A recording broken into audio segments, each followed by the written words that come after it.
How's everyone doing today? I'm here with the Champions for Kids. So I'm here with these two lovely ladies today. Hi, I'm Andria Horton. I'm the Executive Director of Smith County Champions for Children. We are located here in Tyler, but work in about 60 counties throughout Texas, working with daycare teachers and all things early childhood and helping children and families work through any early childhood challenges. Okay, what made you get into this profession? I've been working with kids since about 2000 when I graduated from college. I did a lot of programming, doing after-school programs with kids, and working with families in the community, and then had my own kids and went through my own set of challenges with raising them and getting them grown up. They're not completely grown and raised just yet, but and after dealing with those challenges and the experience that I had working with kids as a young person, I was offered the opportunity to come on board as Director of Development, work under the Executive Director, and just learn about running nonprofits, be able to work in a field that I absolutely love, making sure that our kids have an opportunity to reach their full potential.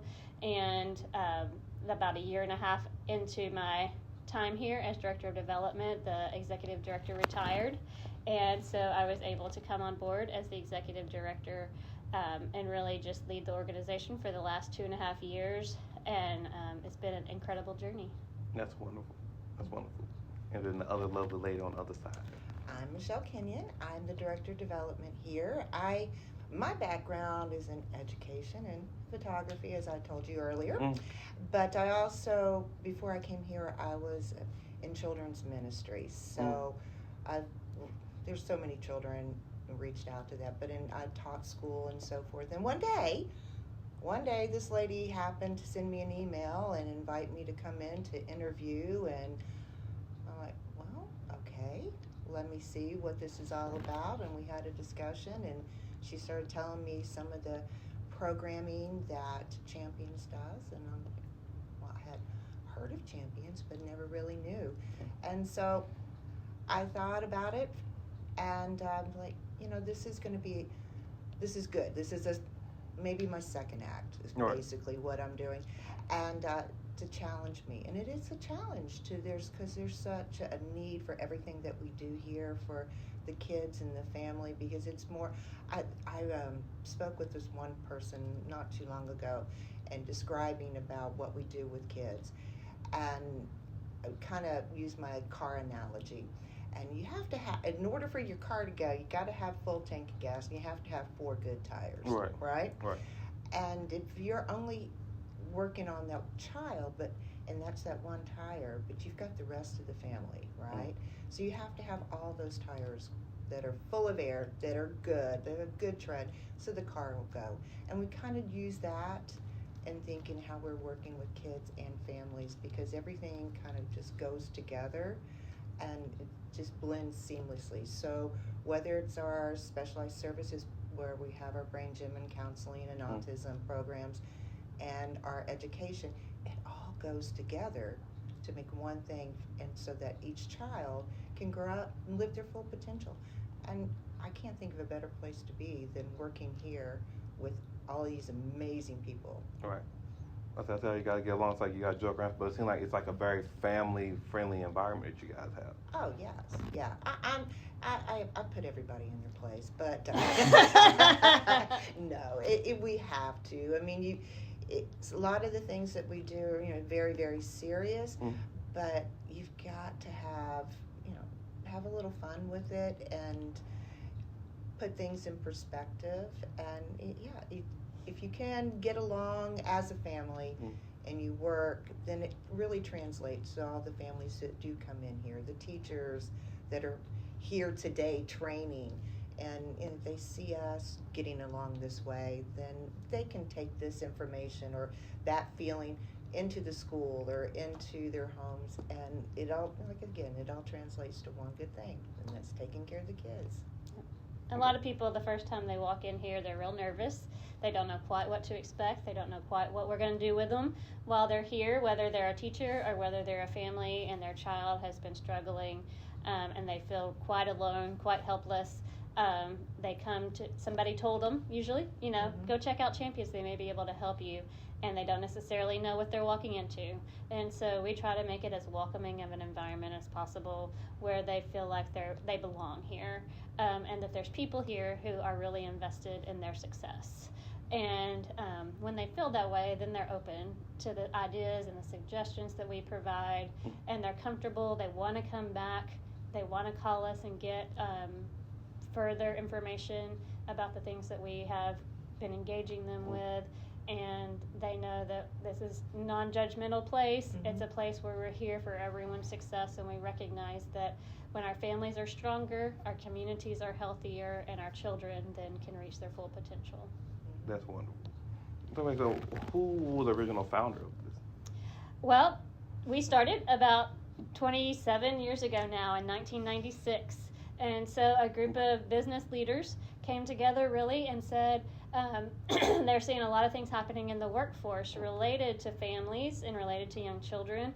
And they said, we've got to do something. If we want a strong community and we want strong employees and a strong business identity in East Texas, what do we need to focus on? We need to focus on our employees. Right. We need to focus on their families, because they're going home to a whole nother set of struggles. Right. They come to work with one set of struggles, and we want them to be there for us and be a strong employee, but then they have to go home and face their own struggles at home. And so back then, as it still is today, one of the main drivers for people to have to quit work or to refuse employment is that the schedule doesn't align with them and their ability to be there for their children. And so they began exploring what would it look like to how can we help our employees have a better home life? How can we help them prioritize their families? Having stronger, healthier families, having more stable families is going to turn them into a better employee at the end of the day. Right. So that was the driver of what really prompted Champions for Children to come about, was that we want a stronger community with healthier families. And so we started with daycare teachers and said, again, back to that employability. If people don't have somewhere to put their children, especially in those early ages before they're in the public school system, then they're having to either get called out because their childcare teacher, childcare provider didn't show up, or grandma got sick and is going to be in the hospital for a few weeks, so they can't come to work. And a variety of other things. Their child is sick, their child is acting out in class and can't come to the daycare anymore, whatever it may be. And they began to recognize that one way that they could impact these families was to make sure that every child had access to high quality care. So while mom and dad go to work, where are we going to put our children where they're going to be well taken care of with people who love them, that they're going to have their educational developmental needs met, and that they're safe and happy. Right. Beyond just safe, but they're also happy.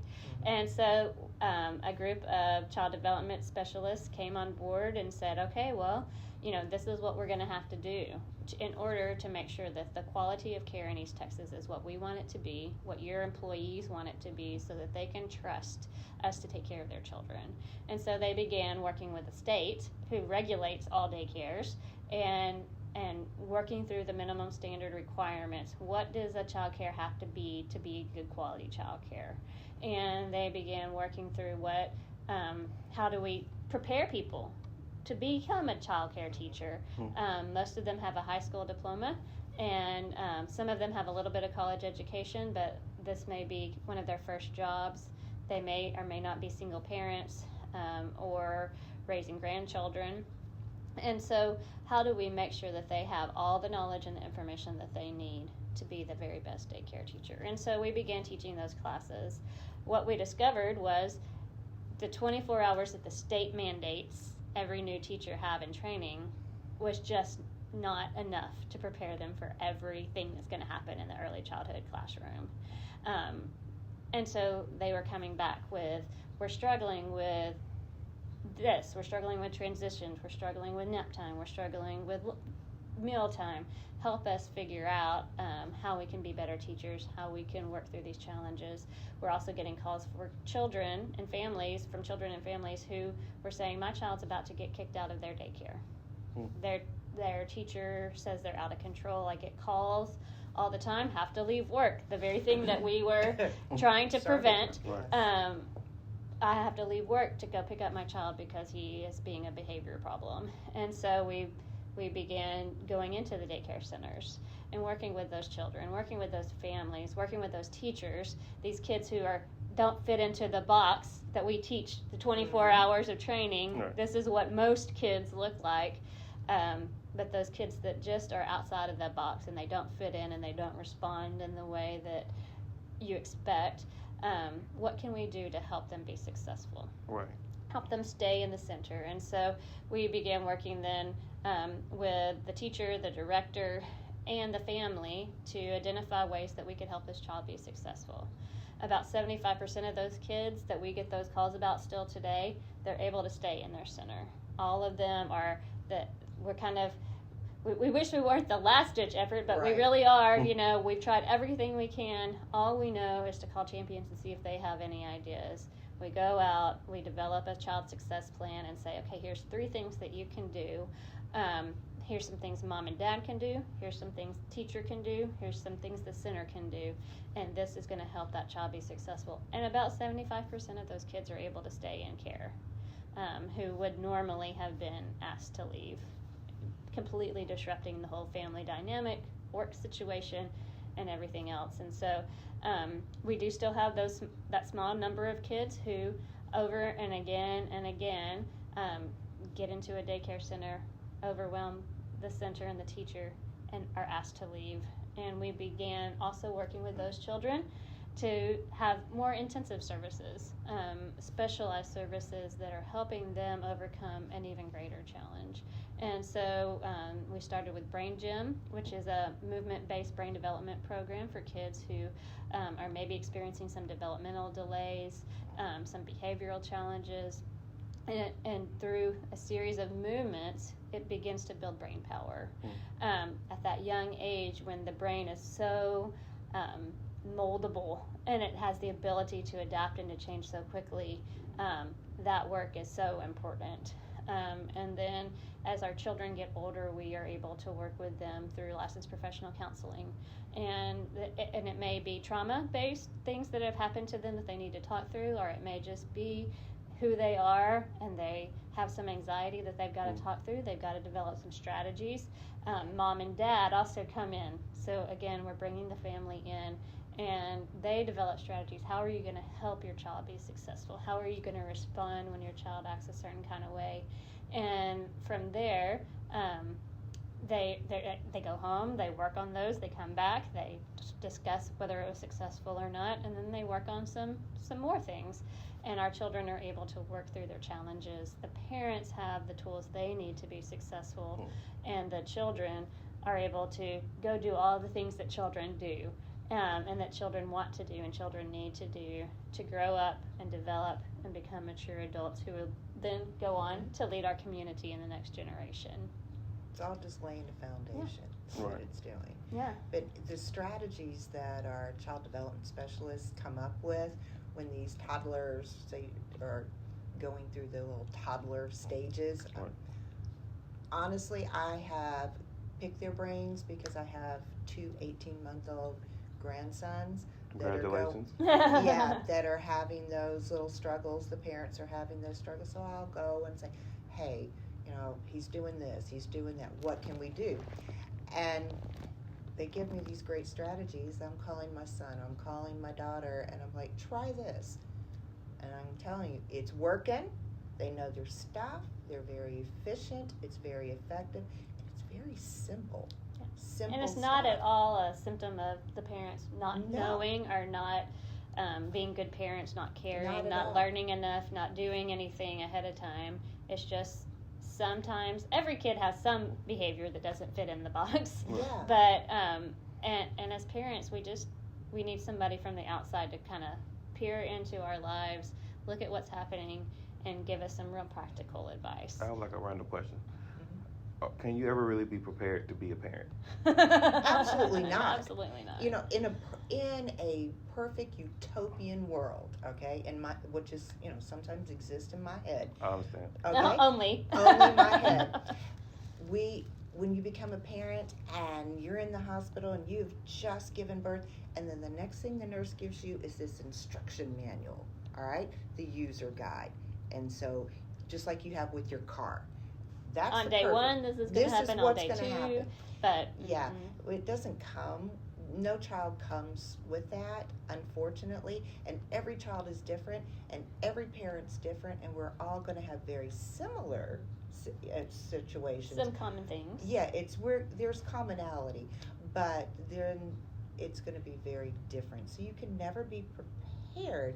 However, you can always reach out with other groups such as ourselves, other parents, and just glean knowledge that way. And knowledge is power, you know, and a lot of it's just experience and learning how to deal with why your toddlers, what to do when your toddler's on the floor throwing a tantrum, and you know, and everything you do seemingly only makes it worse. Right. And you just do it. And then somebody can back you out of it a little bit and go, if you just responded, have you tried responding this way? And you go, there's no way that'll work. And then you do it and they go, oh, okay. You know, and they settle in and you go, wow, power struggle is real with a 2-year-old. And if you can reduce that power struggle, then and not give in to their just the thing that they want, which is the conflict, then you are able to really begin to develop those strong relationships, those strong bonds. And those are the things that, in our opinion, the number one thing a child needs in order to be happy, to be healthy, to grow up to be a great adult and a mature citizen of our community is they need a loving, nurturing caregiver. They need somebody who loves them and cares for them. They don't need the best clothes. You know, they need good, nutritious food, but the best food isn't what they need. They don't need to learn to read by the time they're 2 years old or to write their name by the time they're 3.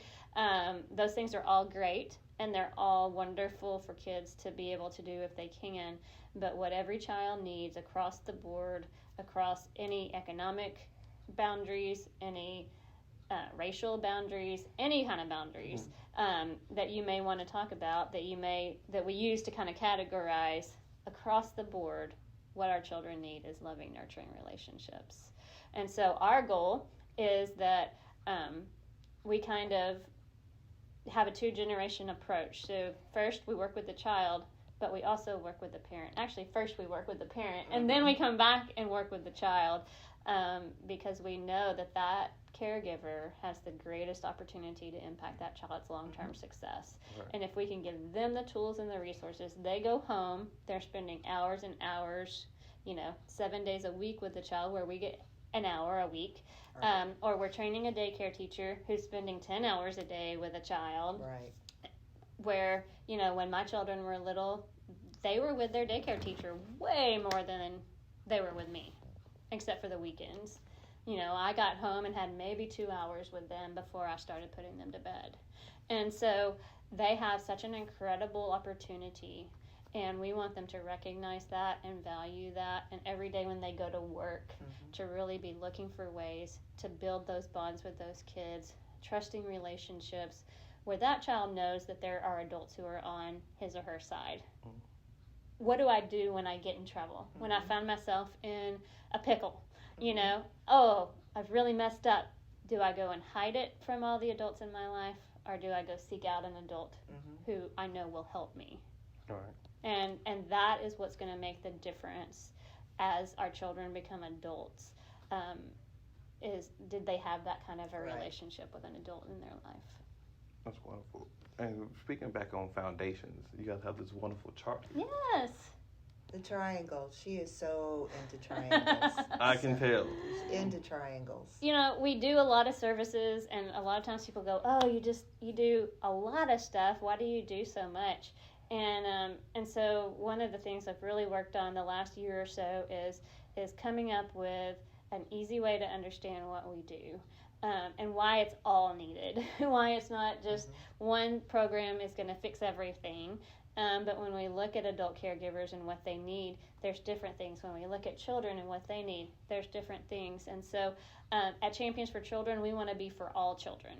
Every single child in our community, like I said, across all different kind of boundaries and barriers that we put into place, categorize our children. All children need that loving, nurturing relationship. We just finished a community needs assessment, and one of the top things over and again when we ask, what do parents need? They need to understand how to have a better relationship with their child. They need to understand what their child needs. They need to better understand what to expect when that baby comes home with you, how to relate to that child. And so our triangle starts with 100% of the children in our community. We want to promote healthy caregiver relationships in order for our children to reach their full potential. Like I explained, we believe that is the number one thing that has the longest and most incredible impact in our children. And, you know, in an ideal world, in that utopia, every parent would be 100% prepared and adequate to serve their child well and have all the tools and the resources that they need. But we know that we don't live in that utopia, except in Michelle's mind. And so then we start working with those children who are at risk for what we call adverse childhood experiences. And there's a lot of data and a lot of research on adverse childhood experiences. And just the more bad things that happen in a child's life in those early years, there's a direct correlation not only to whether they are good law-abiding citizens, but their physical health, their mental health, their ability to get and to keep a job, and things like that. It can be directly traced back to the things that happened to them when they were young. And so if we can kind of work through strategies for helping parents deal with those adverse childhood experiences, some of them are not because a parent is bad, because a parent's done anything wrong. Life just happens, and sometimes bad things happen to us. And so we want to build within our children ideally this perfect caregiver relationship where we can come and we can have open communication, but when bad things happen, we want our kids to build resiliency. We want them to be able, when things don't go their way, you know, as a teenager, when the girl breaks up with you, when you fail a test, when you don't make the basketball team, are you going to be able to get up tomorrow, put a smile on your face, have confidence, and go after your next big dream? Correct. And so that's what we want to start building in kids as young as 2-3 years old. And that it's possible. When things don't go your way, you mourn for it for a second, and then you get up and you go on. Move on. And you look for the next opportunity. And so when we build that is the number one thing that can overrule the bad things that happen in a child's life, is their ability to get up the next day and continue to go after their dreams. And their ability to, it's a phrase I learned several years ago, and I've never quite got a good definition for it, but I always keep it in my mind. Do you have self-efficacy? If you believe that by making changes in your life, by doing things differently, your life will actually turn out different, where when these bad things start to happen to you, you start to tell yourself, it doesn't matter how many good things I do, bad things are just going to happen to me. So why should I even try to do good things? And so alongside that resiliency, that sense of self-efficacy, that if I do good things, if I keep trying, if I keep learning, if I keep growing, that my life will change. Bad things are still going to happen, but it's worth it, and it's going to make a difference if I change and become a better person. I like a random question. Yeah. When it comes to a kid with like ADHD and autism, like how much differently is it to, I wouldn't say train, to teach the kids and parents? Because I feel like that's a difficult thing. That's one of the biggest challenges that our parents have, because those kids don't fit in that box of what we expect all kids to act like.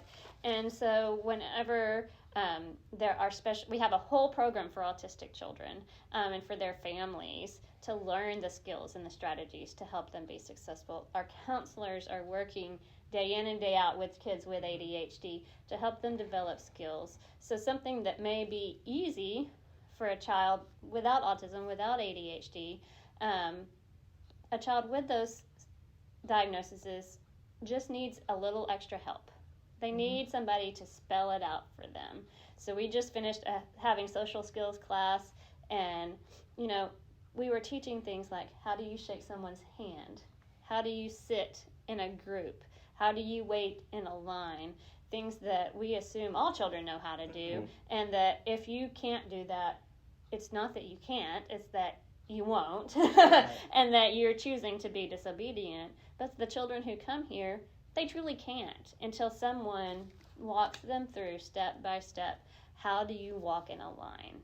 What are you going to tell yourself to help yourself stay in control?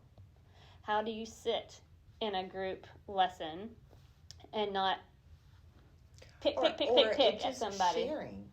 Sharing with, your friend, and meeting that new friend and introducing yourself, because there in these past couple of weeks there have been a couple that didn't know how to do that, and then they struggled with that. And so we tell them very explicitly, you're going to say this, and you're going to say this, and then you're going to say, hello, my name is Alice, and you're going to say, hello, my name is Joey, and then this is how you're going to have a conversation. This is how you're going to socialize with those people. And it's not something that every child needs. Some children just naturally observe adults in their life doing it, and they get it. But for those kids that need the extra care, having somebody give them explicit instructions on how to do these things that are challenging for them helps them work through how they're going to respond in reality whenever that experience comes up and they need to do it, and it's not natural to them, but they can have a list of what do I need to do in order to be successful in this situation.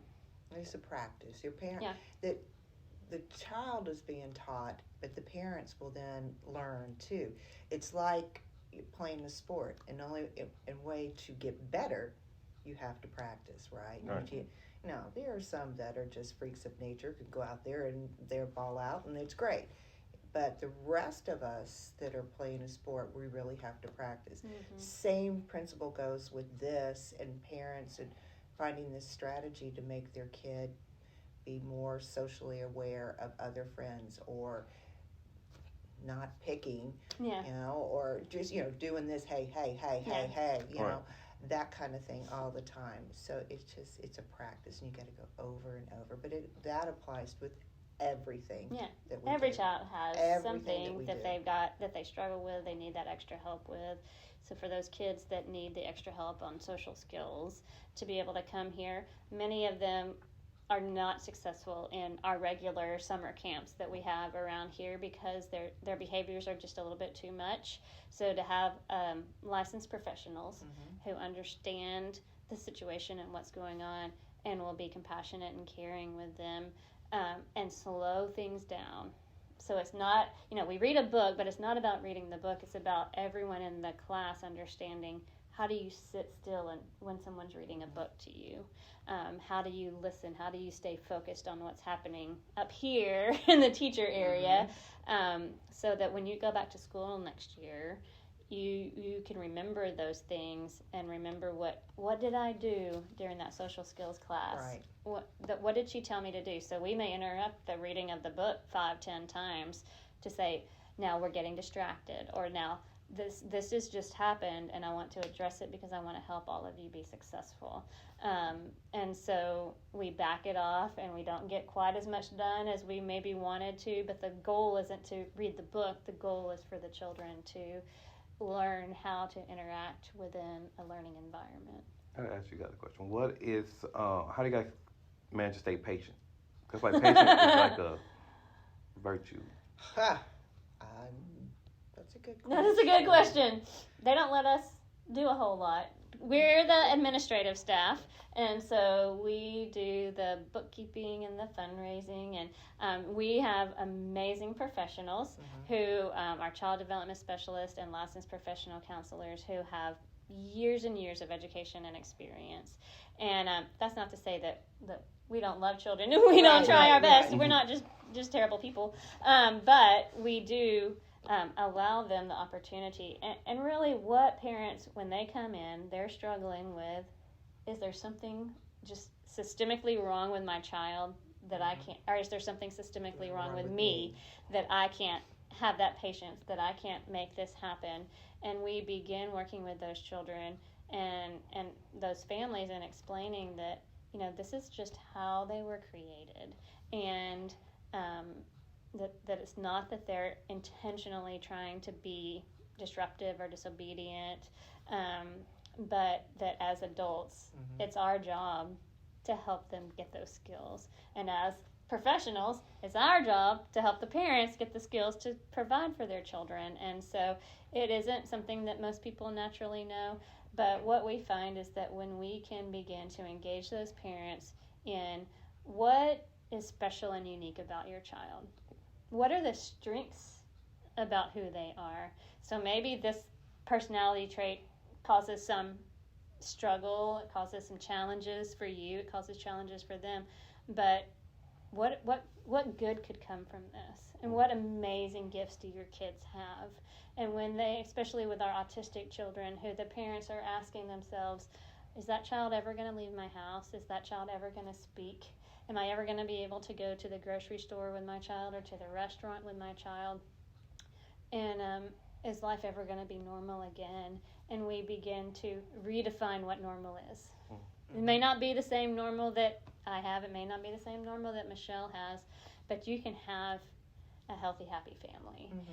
But you're going to have to change your perspective. You're going to have to look at things differently, look at your child differently, and you begin recognizing. My pediatrician told me when I went in for a well check one time, and I said my son was doing some behavior that I was like, how do I make him stop?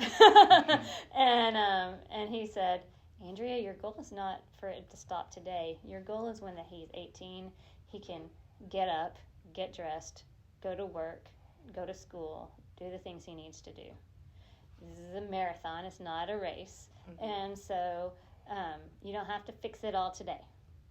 And when you release that pressure from yourself, that your child doesn't have to be perfect today. And I read a book, and it said, every night you should tell your child at the end of the day, I believe you did the best you could today, given your circumstances. So given all the things that life has brought to you innately within your own biological makeup, environmentally, all of the different circumstances that happened, the people that came in and out of your life, the good things, the bad things, I believe you did the best that you could do. So that's how you do. That's patience. Yes. And then when you say that over and over again, you begin to believe it too. Yeah, you just have to give yourself grace and give your children grace and grace. That's it. That's what I've been saying a lot this week is grace. But take a deep breath and just. We're in it for a long haul. Yeah, a long haul. This too shall pass. Whatever it is, this too shall pass. That's it. I almost say something. He's like a scary world out there. Like I said, I'm too nervous to have kids nowadays. I feel like where the world's going, I feel like it's so many different. It is. It is frightening. It is frightening because you don't know what's going to happen.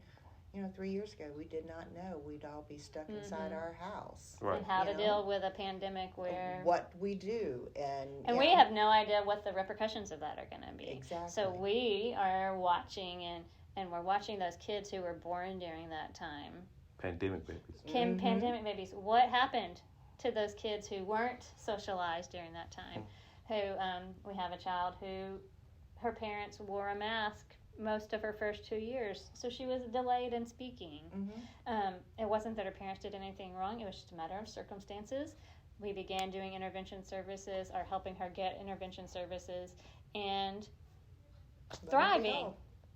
She's thriving, but we had to be aware that things were new and unique challenges were going to come up with our kids who were born during that time, or who were 2 or 3 even during that time. Our kids who were kindergartners and only got the first half of kindergarten, and then a year and a half of staying at home, and then now they're in second grade and they haven't been in a classroom in a year and a half. Right. Those bring about their own set of challenges that we've all got to figure out, work together. What are we going to do to help our children overcome those challenges? Again, adverse childhood experiences, they're not everything. It's not that anybody did anything wrong. They just happened to be born during a real challenging time. And so we're all going to have to step in and figure out what do these children need in order to overcome that. That's wonderful. And then we have, And so that's our prevention services, putting tools and putting resources into place to help children both prevent as much bad things from happening as possible, but also to help them overcome those challenges. And then we also know that some children just, due to who they are and the way they were born and how they were made, are going to have sometimes they're short-term challenges and sometimes they're long-term challenges, and developmental delays, behavioral challenges, emotional delays and emotional challenges. And so we do provide those early intervention services. Often our services are well before a child is able to be diagnosed with autism or ADHD or anything like that, well before they begin even thinking about putting them on any kind of medication. But those behaviors are already there. They're showing themselves, and the parents, we don't know, is it going to be ADD, is it going to be autism, is it going to be something else? But we can begin putting strategies in place like our Brain Gym program that builds that brain power, helps our children operate, so to speak, at the highest capacity that they can, and think and cognitively be aware of what's going on around them so that they can respond appropriately. And hopefully our goal is that we prevent, hopefully even eliminate some of the long-term challenges that those conditions at an early age that those children are exhibiting. So it looks like your child might have some symptoms of this disorder, but what if we step in? It looks like your child might not be speaking yet.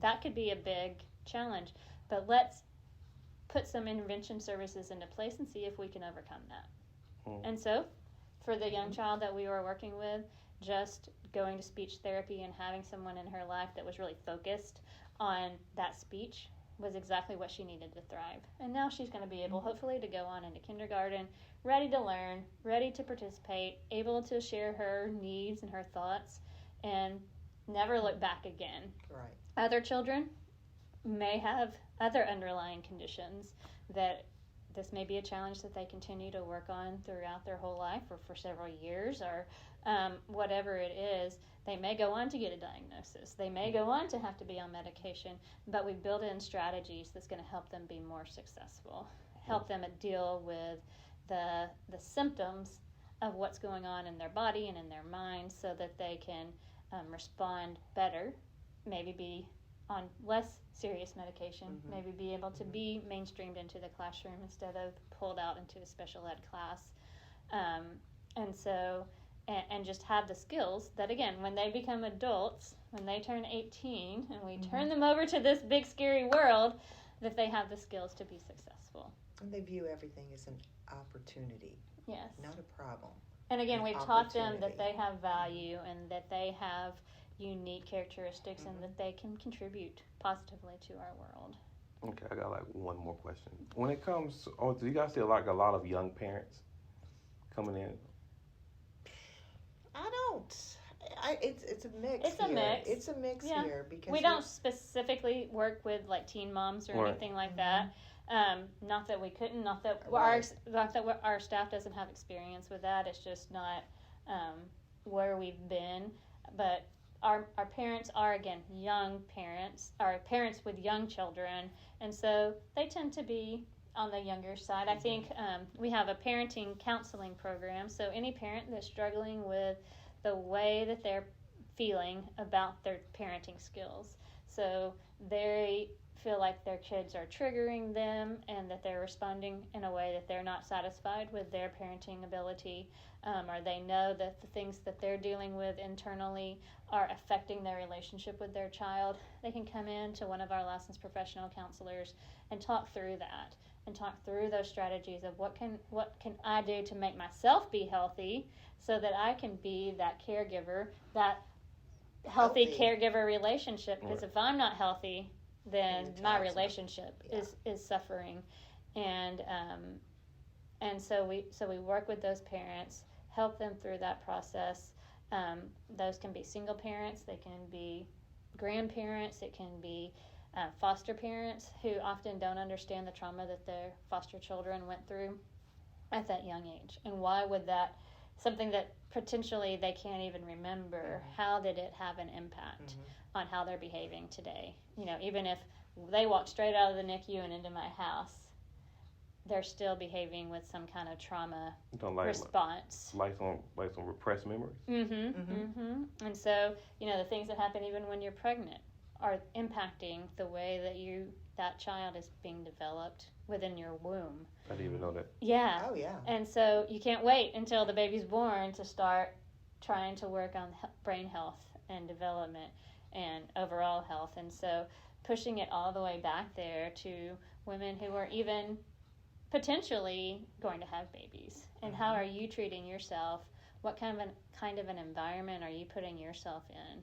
So, you know, if you're in an abusive relationship, let's say, and then you get pregnant and your child is growing and you're full of stress and danger and all of these things, that has an impact on the child that's going to be born to you, and their ability to adapt, their ability to build that resiliency, their ability, and that's just a brain biology fact, and their capacity. And so, wow, if we can deal with it when you're even considering getting pregnant, then you build that safety zone starting the second, you know, before you become pregnant, then your child, their chances of being successful long term increase incredibly. Okay. Anything else you ladies like to add? Everything that we have said, don't let that be a negative enforcement for you not to have children. Absolutely not. I don't know if you with a whole lot. Children are our future. Yeah, no, because you need to, because children are really great. And it's, you know, with everything that you do, you know, there's always an opportunity to do better. You set your goals. So absolutely bring those kids into the world, because we need more. And what we see is that there is such a potential to see improvement.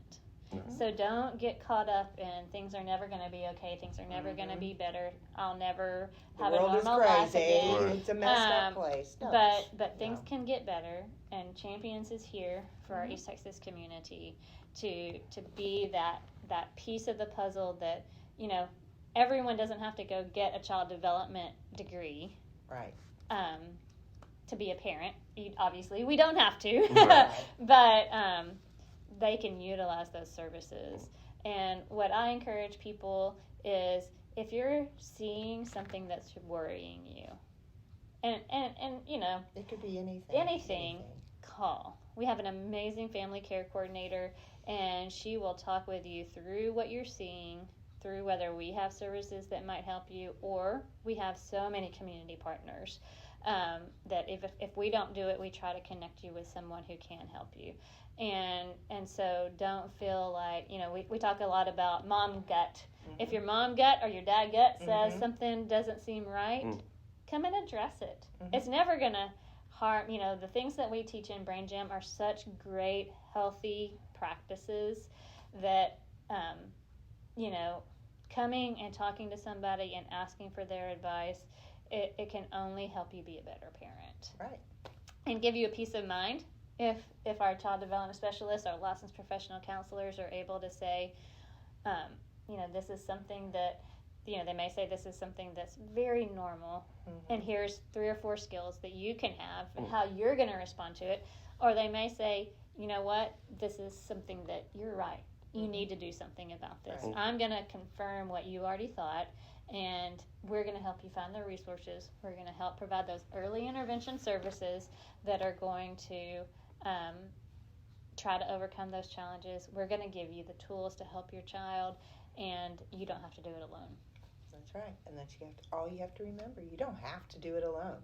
Yep. No one has to do this alone. So our staff is prepared. I tell them, be prepared. Parents are going to call and say, I don't know what's going on with my child. And from there, we help them, guide them through whatever they need. That's one place. Like, I wouldn't even thought about calling a place like that. I figured if my kids is being bad, I figured it's just one-on-one situation. Yeah. But it's so good to ask for help, and we live in a, this huge information highway of a world of internet, and we think we just Google it and Google will tell us, but there's nothing better than relationships. That's Right. Relationships, and that's one of the things we're just missing in this world is one-on-one relationships with people who can help us, and so asking for help is the number one best thing you can do. All right. Well, thank you so much. Yes, sir. Thanks, Thank you. Chris. Thank Thank you. you. Thanks for coming. Thanks for allowing us to share our story. No problem. I enjoyed y'all. Yeah. Good, Yay. good. So how you guys think it went? Perfect. I was nervous as hell.